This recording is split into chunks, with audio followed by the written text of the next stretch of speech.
Hey everyone, welcome to practice mock. I hope आप सभी बहुत अच्छे होंगे, बहुत इनकरेज्ड होंगे अपनी प्रिपरेशन को लेके, क्योंकि दो दो अपॉर्चुनिटीज़ आपके सामने है। आपके पास IBPS PO है और साथ में SBI PO है, और दोनों की ही प्रिपरेशन आप साथ में कर सकते हो। आई होप कि अब तक आपका सिलेबस तो कंप्लीट हो ही गया होगा, क्वेश्चंस प्रैक्टिस कर रहे होगे। अगर एक दो टॉपिक्स आपके छूटे हुए हैं या वीक है तो उन्हें पढ़ लो, रिवाइज कर लो, ठीक है। और आप में से काफ़ी बच्चे शायद मॉक टेस्ट देना भी उन्होंने स्टार्ट किया होगा, सेक्शनल वगैरह देना स्टार्ट किया होगा।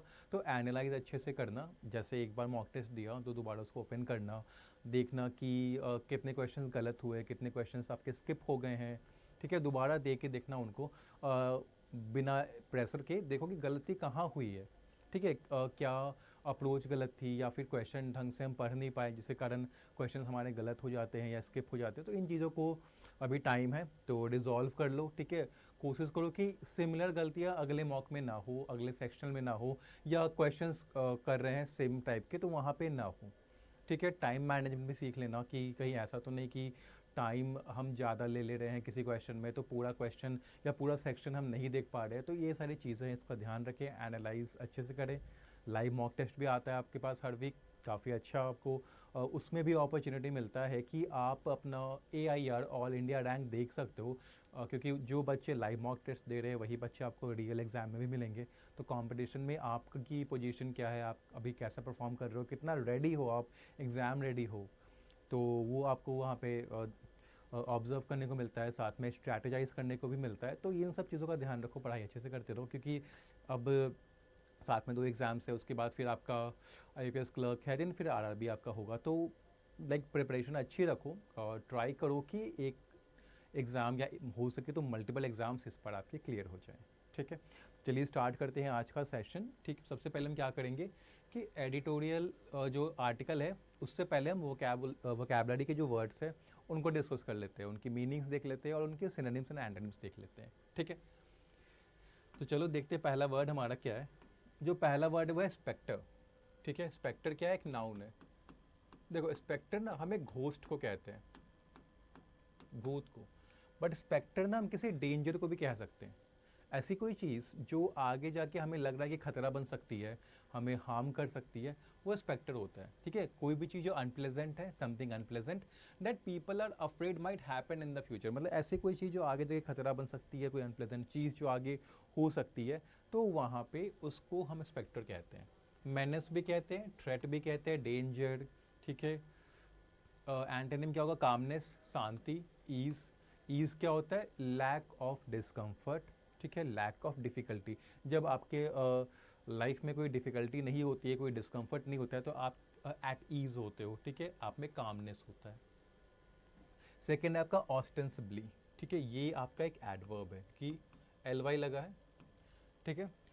एडजेक्टिव क्या होता है इसका, ऑस्टेंसिबल, उसी का एडवर्ब बना है ऑस्टेंसिबली, ठीक है। क्या मतलब होता है इसका कि ऊपर ऊपर से देखने पे लग तो रहा है कि हाँ ऐसा है, सच है, बट प्रूव नहीं हुआ है अभी। हम 100% सर्टेन होके नहीं कह सकते कि ये सच है, बट हाँ जहाँ तक दिख रहा है, जहाँ तक सुनने में आ रहा है, सही ही लग रहा है, तो वैसी चीज़ को हम ऑस्टेंसिबली कहते हैं। अकॉर्डिंग टू व्हाट सीम्स और स्टेटेड टू बी रियल और ट्रू, मतलब देखने से लग रहा है या ऐसा बताया जा रहा है कि रियल है, ट्रू है, when this is perhaps not the case, क्योंकि प्रूफ नहीं हुआ है तो हो सकता है कि एक चीज़ सही ना हो, पर देखने से लग रहा है। सीमिंगली, एपरेंटली, इसके सिनोनिम्स है।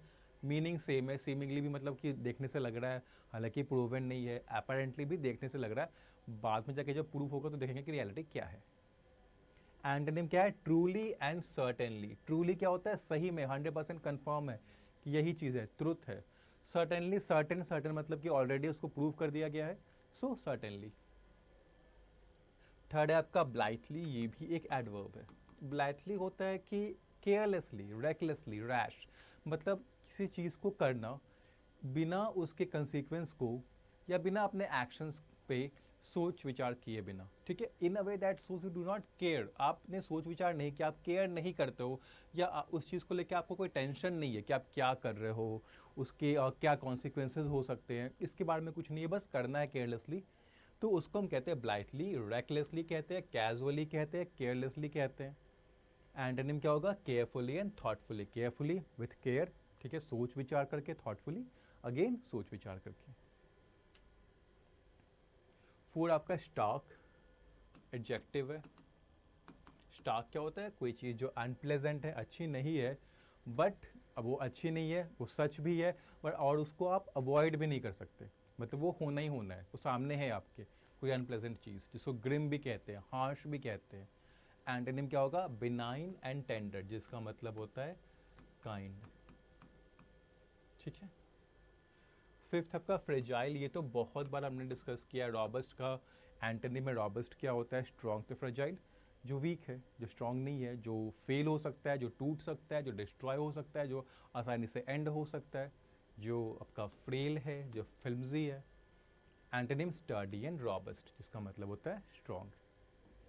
सिक्स्थ आपका एस्केलेटिंग है, वर्ब की आईएनजी फॉर्म है। एस्केलेट करने का मतलब क्या होता है? बढ़ना, इंक्रीज होना, इंटेंसिफाई होना, माउंट होना। ठीक है, बिकमिंग ग्रेटर, या तो वो बढ़ रही है या खराब थी और ज़्यादा खराब हो रही है, ज़्यादा सीरियस हो रही है, तो उसको कहते हैं एस्केलेटिंग। इंटेंसिफाइंग, माउंटिंग, ठीक है, एग्रावेटिंग, एक्सैसोबेटिंग, ये सारे इसके सिनोनिम्स हैं। एंटोनिम क्या है? श्रिंकिंग, कम हो रहा है, डिमिनिशिंग, कम हो रहा है, मतलब यहाँ पे क्या है कि इंटेंसिटी बढ़ नहीं रही है, सीवियरिटी बढ़ नहीं रही है, श्रिंक हो रही है, डिमिनिश हो रही है। ओके, चलो आगे देखते हैं। सेवन्थ वर्ड आपका स्क्रूटनी है, नाउन है ये एक। स्क्रूटनी क्या होता है? इन्वेस्टिगेशन को कहते हैं, एग्जामिनेशन को कहते हैं। ठीक है, जहाँ पे देखा जाता है कि क्या सिचुएशन क्या है, क्या इसमें बेटर और कर सकते हैं, क्या खामियां हैं। तो एक केयरफुल एंड कंप्लीट एग्जामिनेशन जो होता है, जो एक इंस्पेक्शन और प्रूव भी कहते हैं, उसको हम स्क्रूटनी कहते हैं। ठीक है।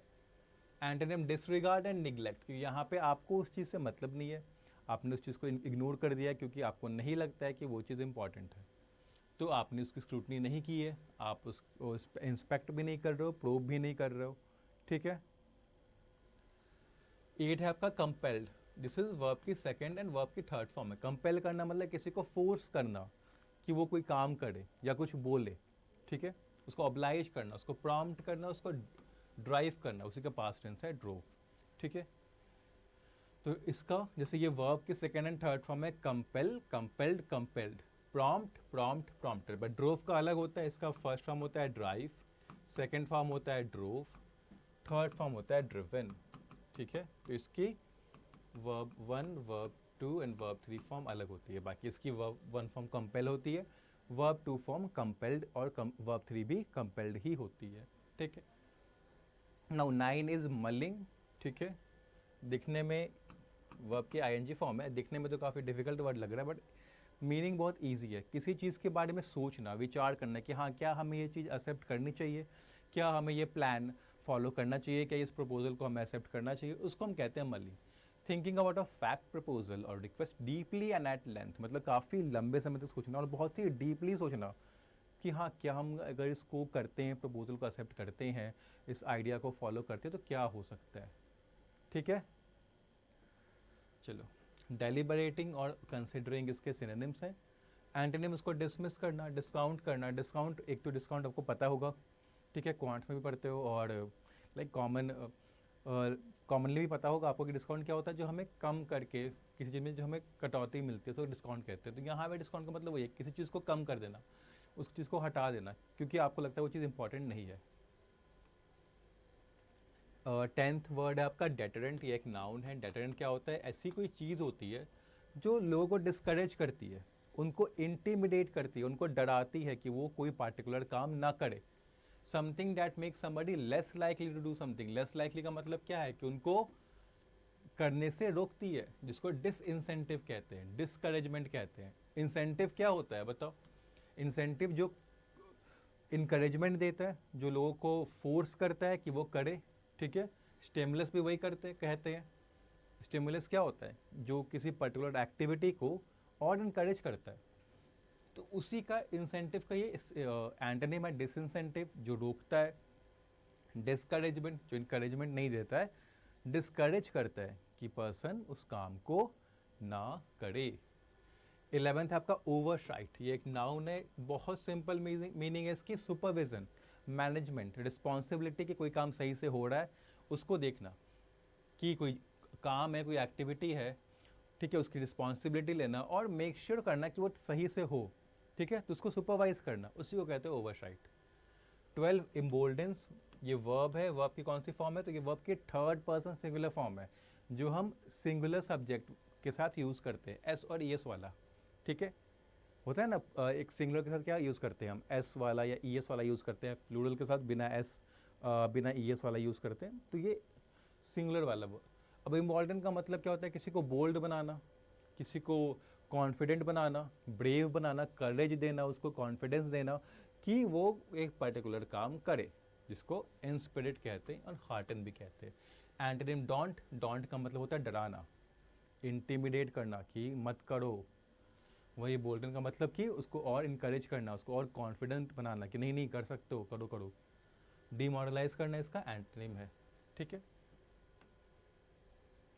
डिसमेंटलिंग है, ये तो इतनी बार हमने पढ़ा है। डिसमेंटल करना मतलब क्या होता है कि धीरे धीरे करके टुकड़े टुकड़े कर देना। ठीक है, डिस्ट्रॉय कर देना, डिमोलिश कर देना, डेसिबेट कर देना, किसी मशीन को, किसी स्ट्रक्चर को, किसी ऑर्गेनाइजेशन को, किसी सिस्टम को क्या करना, धीरे धीरे करके टुकड़े टुकड़े कर देना, उसको कहते हैं डिसमेंटल करना, डिमोलिश करना, डेसिमेट करना। एंटोनिम क्या होगा, कंस्ट्रक्ट करना, बनाना, इंस्टीट्यूट करना, इसका मतलब भी होता है बनाना, इस्टेब्लिश करना। एक फ्रेजल वर्ब है अमाउंट टू, इसका मतलब होता है किसी चीज़ के बराबर हो जाना। अमाउंट टू समथिंग मतलब इक्वल टू समथिंग, उस चीज़ के बराबर है। ठीक है, ग्रेजुएटेड इनटू, एक तो ग्रेजुएटेड का मतलब होता है कि आपने लाइक कॉलेज कंप्लीट कर लिया अपना। एक और ग्रेजुएट का मतलब होता है किसी चीज़, कोई चीज़ चेंज हो गई धीरे धीरे, उसको भी कहते हैं ग्रेजुएटेड। इन टैटर्स एक फ्रेज है, मतलब होता है डैमेज, इतना ज़्यादा डैमेज है कि उसको सेव नहीं कर सकते। ठीक है, चलो ये हो गई आपकी वोकैबुलरी। सॉरी, एक वर्ड था, जार्गन था, ब्रिगमैनशिप। ठीक है, पॉलिटिकल वर्ड है, मतलब ऐसी एक्टिविटी स्पेशली पॉलिटिक्स में भी देखने को मिलती है जिसमें क्या होता है कि कोई अगर एक पार्टी है, कोई पर्सन है, वो ये ट्राई करता है कि उसको जो चाहिए वो मिल जाए, और इसके लिए वो क्या करता है, वो एक तरह से डराता है कि वो कुछ डेंजरस कर देगा, यानी कि मेरी बात मान लो नहीं तो मैं कुछ डेंजरस काम कर दूंगा। तो वैसा कोई एक्टिविटी हालांकि वो करता नहीं है, वो बस एक तरह से थ्रेट दिखाता है कि मैं कर सकता हूँ, उसको हम कहते हैं brinkmanship. The activity especially in politics of trying to get what you want by saying that if you do not get it you will do something dangerous, कि अगर आपको जो चाहिए वो नहीं मिलेगा तो कुछ डेंजरस करेंगे। ठीक है, चलो देखते हैं आज का आर्टिकल किस पे है, न्यूक्लियर स्पेक्टर पे है। Nuclear you all know, nuclear का मतलब क्या होता है, जनरली जब भी होता है न्यूक्लियर स्पेक्टर, स्पेक्टर क्या है यहाँ पे, थ्रेट। तो थ्रेट किससे आएगा, तो न्यूक्लियर वेपन से ही आएगा। तो न्यूक्लियर वेपन्स का थ्रेट जो है, जो डेंजर है, उस पर आज का आर्टिकल है।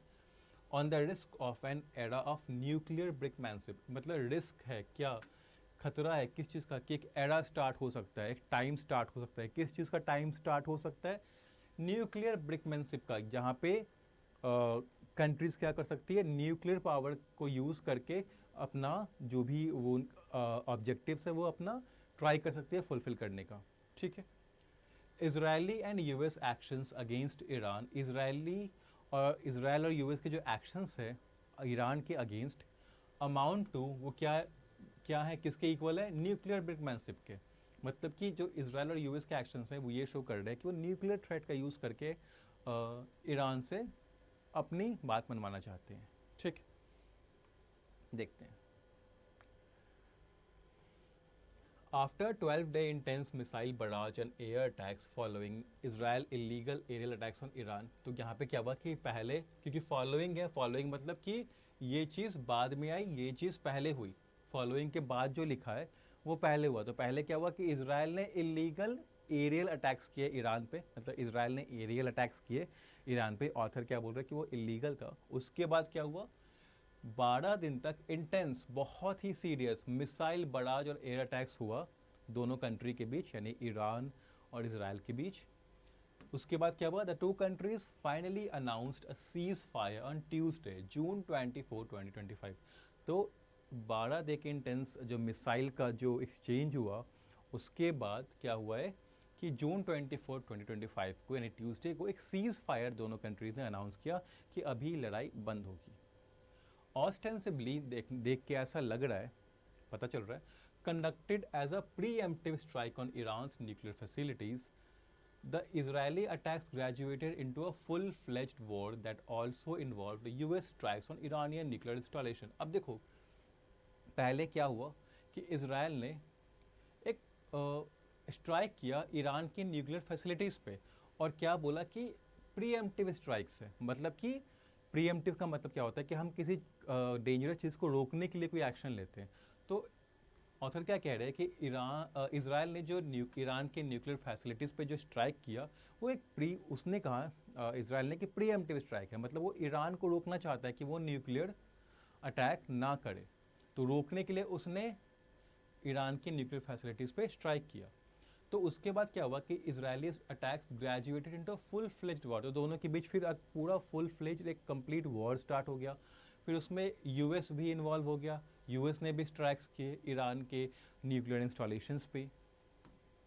These attacks, in blatantly ignoring the dangers of radioactive leakage and their subsequent responses, point to the stark nature of a fragile international order now threatened by escalating nuclear risk from West Asia to Ukraine and even the Indian subcontinent. अब देखो क्या हो रहा है यहाँ पे कि जो अटैक्स हुए हैं न्यूक्लियर इंस्टॉलेशंस पे जो इसराइल और यूएस ने किया है, ये क्या है, ब्लाइथली केयरलेसली इग्नोर किया है दोनों कंट्रीज़ ने dangers of radio active leakage. कि अगर आप न्यूक्लियर इंस्टॉलेशन पर अटैक करते हो तो हो सकता है कि कुछ क्रिटिकल इंफ्रास्ट्रक्चर डैमेज हो जाए, जिससे रेडियो एक्टिव वेस्ट लीक हो सकता है या रेडियो एक्टिव मटीरियल लीक हो सकते हैं, तो खतरा बन सकता है। तो उस खतरे के बारे में ना सोचते हुए बहुत केयरलेसली, बहुत थॉटलेसली ऑथर कह रहे हैं कि दोनों कंट्रीज ने अटैक किया है, और ये भी नहीं सोचा कि रिस्पॉन्स क्या होगा। मतलब कि हम ये अटैक कर रहे हैं, इसका रिस्पॉन्स क्या होगा, इसके बारे में भी नहीं सोचा।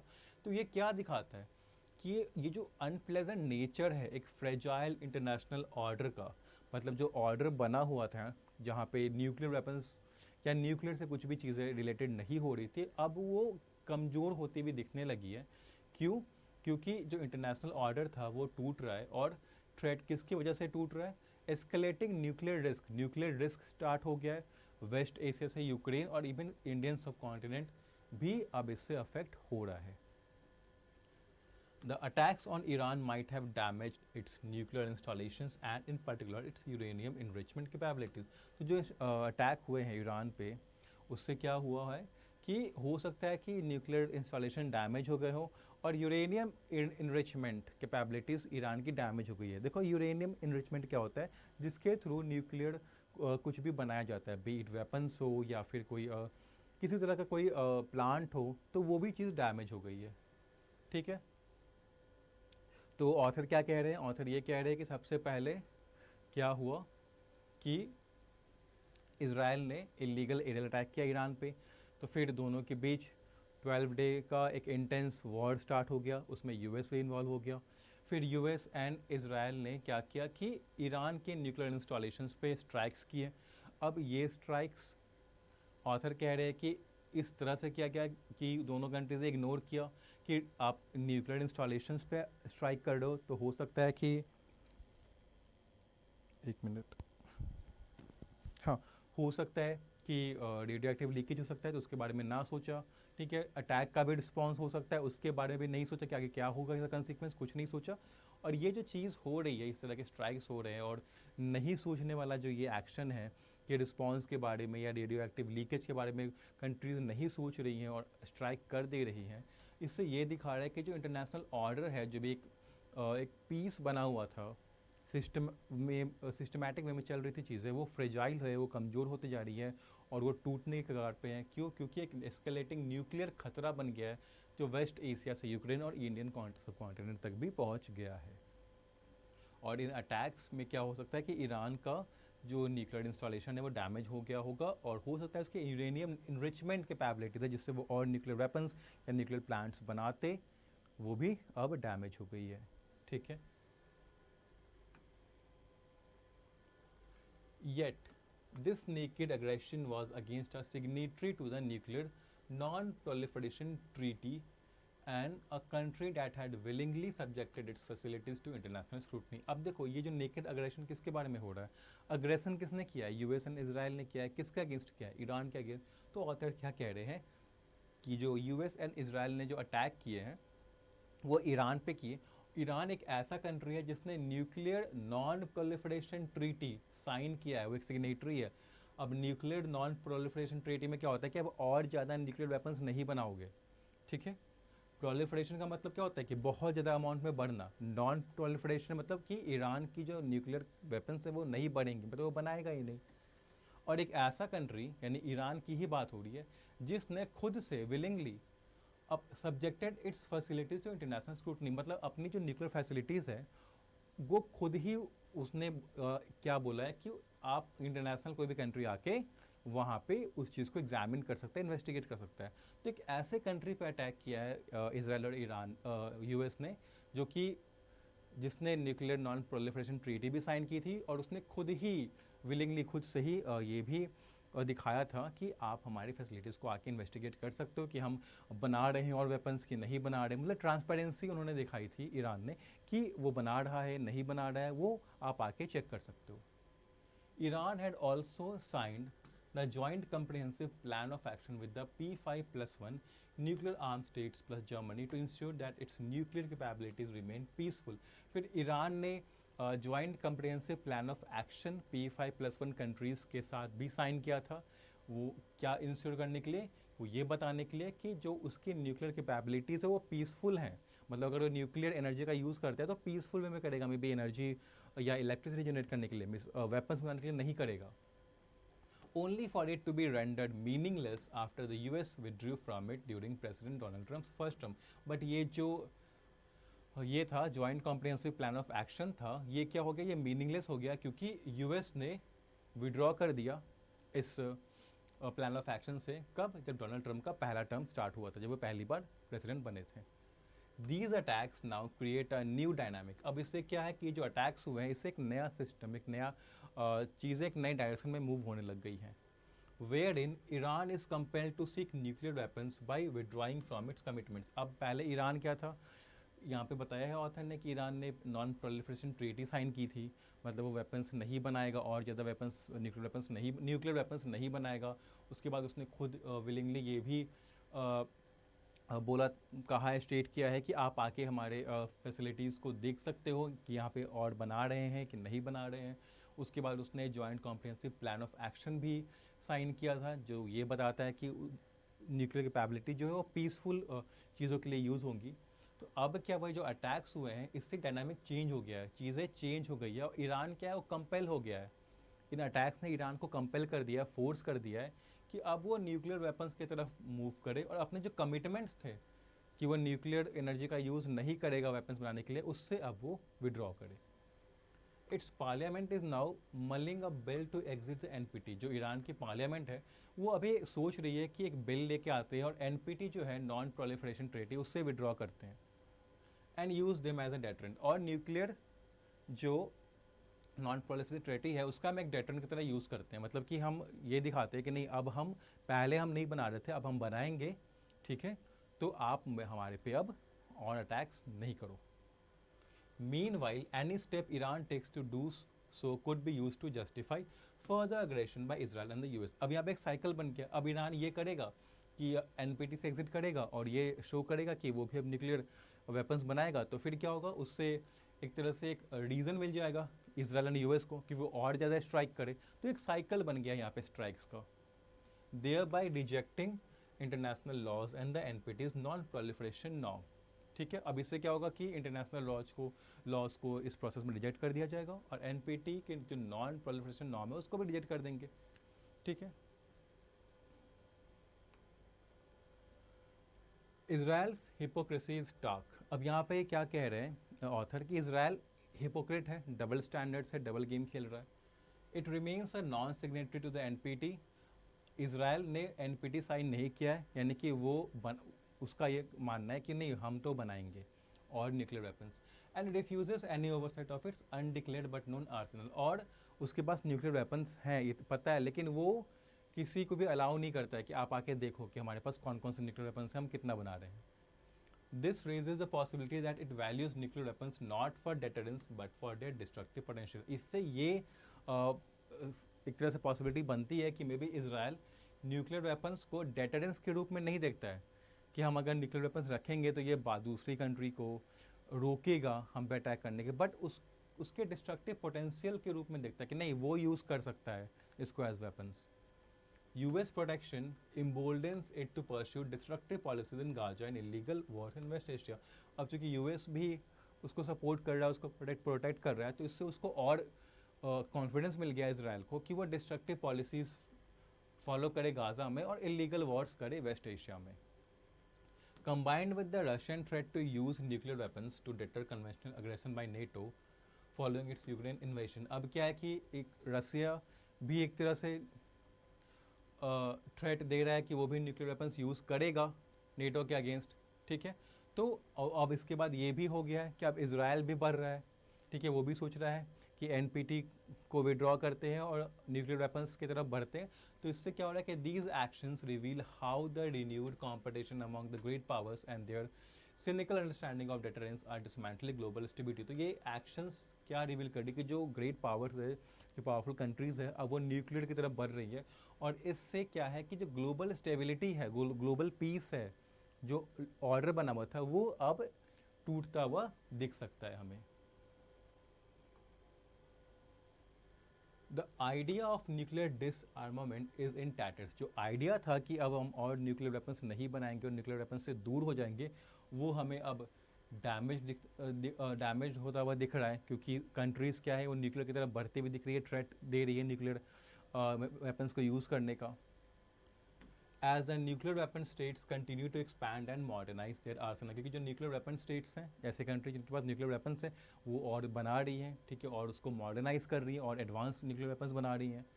While non proliferation is under threat, और नॉन प्रोलिफरेशन की जो पॉलिसी थी कि अब और न्यूक्लियर वेपन्स नहीं बनाएंगे, वो पॉलिसी खतरे में दिखती हुई आ रही है as other countries turn to nuclear weapons, क्योंकि बाकी कंट्रीज भी न्यूक्लियर वेपन्स बनाएंगे। अगर बाकी कुछ कंट्रीज बनाएंगी तो बाकी कंट्रीज भी बनाएंगी न्यूक्लियर वेपन्स खुद को बचाने के लिए, to safeguard themselves. Without a renewed diplomatic impetus to reestablish international norms on conflict. अब यहाँ पे क्या है कि ऑथर क्या कह रहे हैं कि जब तक एक नया डिप्लोमेटिक इम्पेटस नहीं मिलता है इंटरनेशनल रूल्स को, कि क्या नॉर्म्स होने चाहिए, क्या लॉज होने चाहिए वॉर्स में, जब तक वो एक नया नहीं आता है, a stronger push for डिसआर्मामेंट among all nuclear arm state, और जब तक एक स्ट्रॉन्गर पुश नहीं होता है, एक पॉलिसी नहीं लाई जाती है कि जितने भी न्यूक्लियर आर्म स्टेट्स हैं, मतलब ऐसे कंट्री जो न्यूक्लियर कैपेबिलिटी उनके पास है, वो डिसआर्म करें खुद को, ठीक है, न्यूक्लियर वेपन्स नहीं बनाए, and a firm commitment to uphold the NPT, और एक फर्म कमिटमेंट हो, डिसीजन हो कि एनपीटी को अपहोल्ड करेंगे, नॉन प्रोलिफरेशन ट्रीटी को अपहोल्ड, मतलब उनको उसको फॉलो करेंगे और न्यूक्लियर वेपन्स नहीं बनाएंगे। जब तक ये चीज़ें नहीं होती है, the world risk sliding into a new era of nuclear brinkmanship. तो इससे क्या होगा कि जब तक ये नहीं होता है, खतरा बना रहेगा कि दुनिया, जो वर्ल्ड है, वहाँ पे एक नया एरा स्टार्ट हो सकता है जहाँ पे कंट्रीज न्यूक्लियर कैपेबिलिटीज़ का थ्रेट दे के अपने गोल्स एंड ऑब्जेक्टिव्स अचीव करने की कोशिश करें। That could prove more dangerous, और ये बहुत ज़्यादा डेंजरस हो सकता है then the cold war's darkest moment. किससे? जो कोल्ड वॉर जो चल रहा था, तो उसके जो सबसे खतरनाक मोमेंट्स थे, उससे भी ज़्यादा डेंजरस ये चीज़ हो सकती है जो अभी चल रही है। तो ये था आपका पूरा आर्टिकल। आर्टिकल में ऑथर ने क्या किया है, तो अगर हम कुछ चीज़ें पॉइंट नोट करें, तो ऑथर ने यूएस एंड इसराइल के एक्शंस को क्रिटिसाइज़ किया है, ठीक है। क्यों? क्योंकि उनके जो एक्शंस है उससे इसराइल कंपेल हो गया है कि वो भी एनपीटी को विड्रॉ करे और न्यूक्लियर वेपन्स की तरफ बढ़े। इससे क्या हो रहा है कि ये देखने को मिल रहा है, क्योंकि एक तरफ रसिया भी कर रहा है, नेटो के अगेंस्ट थ्रेट दे रहा है न्यूक्लियर का, तो इससे क्या हो गया है कि एक नया हमें जो ग्लोबल ऑर्डर था, वो हमें अब टूटता हुआ दिख रहा है, क्योंकि कंट्रीज़ अब न्यूक्लियर को क्विट करने की जगह पे उसकी तरफ और बढ़ती भी दिख रही है, अपने न्यूक्लियर वेपन्स को और इंक्रीज़ और मॉडर्नाइज करती हुई दिख रही है। तो अगर जब तक एक स्ट्रॉन्ग इंसेंटिव नहीं मिलता है, स्ट्रॉन्ग पुश, नए लॉज नहीं लाए जाते हैं जो कि रीस्टैब्लिश करें एनपीटी को और डिसआर्मामेंट को रीस्टैब्लिश करें, तब तक खतरा बना रहेगा किसका? न्यूक्लियर बिगमैनशिप का, ठीक है, कि जहाँ पे कोई भी कंट्री अपनी न्यूक्लियर कैपेबिलिटीज का थ्रेट दे के अपने गोल्स अचीव करने की कोशिश करे। तो जो ऑथर की टोन है वो क्रिटिकल है, क्रिटिकल आपको समझ में आ गई होगी किसके, प्लस अलार्म्ड भी है, क्योंकि ऑथर क्या है, वरिड भी है। अब आपको भी पता है किस चीज़ के लिए वरिड है, क्योंकि जो जिस तरफ जो डायनामिक बन रहे हैं, जो खतरा बनता हुआ हमें दिख रहा है, उसके लिए अलार्म्ड है, ठीक है। तो क्रिटिकल प्लस अलार्म्ड। इसका आज का टोन है। बाकी कोई भी अगर आपको डाउट हुआ हो इस एडिटोरियल में, बीट वोकैबुलरी, बीट आर्टिकल, या इंग्लिश सेक्शन को लेके डाउट है, या किसी भी तरह से हमारे प्लेटफॉर्म को, वेबसाइट को लेके कोई आप इशू फेस कर रहे हो, या फिर एग्ज़ाम को लेके कोई आपकी डाउट है, तो आप हमें कमेंट सेक्शन में बता सकते हो, वहाँ पे आपका डाउट रिजॉल्व कर दिया जाएगा। और एक और चीज़ है कि आप में से जितने एस्पिरेंट्स ने प्रैक्टिस मॉक ऐप डाउनलोड नहीं किया है, तो आप अभी गूगल प्ले स्टोर पे जाके उसको इंस्टॉल कर सकते हो, क्योंकि वहाँ पे काफ़ी सारे रिसोर्सेज है, बोथ फ्री और पेड। फ्री रिसोर्सेज भी हैं जिसका आप यूज़ कर सकते हो। वहाँ से आप live mock test, live test दे सकते हो। हर एग्ज़ाम का पहला मॉक आपका फ्री होता है, वो दे सकते हो। फ्री टॉपिक वाइज टेस्ट हैं, फ्री PDF है जिसका आप यूज़ करके अपनी प्रिपरेशन को और स्ट्रॉन्ग कर सकते हो। तो इस ऐप का होना आपके लिए बहुत ज़रूरी है, तो इस ऐप को ज़रूर इंस्टॉल करो। साथ ही अगर आपने इस वीडियो पहली बार देखा है तो वीडियो को लाइक एंड शेयर जरूर कर देना, और चैनल को जरूर सब्सक्राइब कर देना अगर आपने नहीं किया है। मैं आपसे मिलूंगा तब नेक्स्ट सेशन में। तब तक के लिए अपना ध्यान रखें, अच्छे से प्रिपेयर करते रहें। Thank you and have a nice day.